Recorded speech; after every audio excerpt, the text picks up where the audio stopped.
Chapter 18, Sloka 27. Ragi karma pala prepsuhu. Ragi karma pala prepsuhu. Ragi karma pala prepsuhu. Lupto himsatmako suchihi.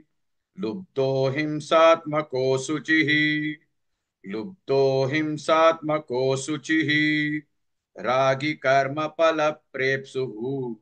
लुप्तो हिंसात्मको शुचिः रागी कर्म फल प्रेप्सुः लुप्तो हिंसात्मको शुचिः रागी कर्म फल प्रेप्सुः लुप्तो हिंसात्मको शुचिः रागी कर्म फल प्रेप्सुः लुप्तो हिंसात्मको शुचिः रागी कर्म फल प्रेप्सुः लुब्धो हिंसात्मको शुचिः हर्ष शोकान्वितः कर्ता हर्ष शोकान्वितः कर्ता हर्ष शोकान्वितः कर्ता राजस परिकीर्तितः राजस परिकीर्तितः राजस परिकीर्तितः हर्ष शोकान्वितः कर्ता राजस परिकीर्तितः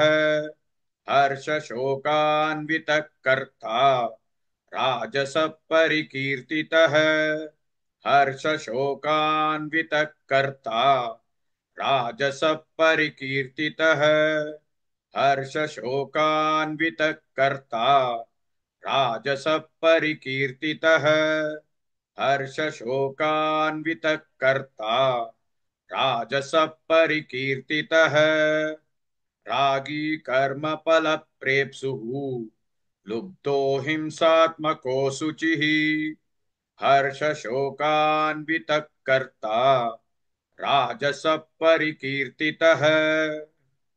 Please like and share this video because you could be instrumental in helping someone around the world recite the Srimad Bhagavad Gita, thereby helping them to have a life of unending opulence, victory and prosperity. This is mentioned in chapter 18, Sloka 78. Yes, don't forget to buy my book, Leadership Can Be Child's Play. Namaste.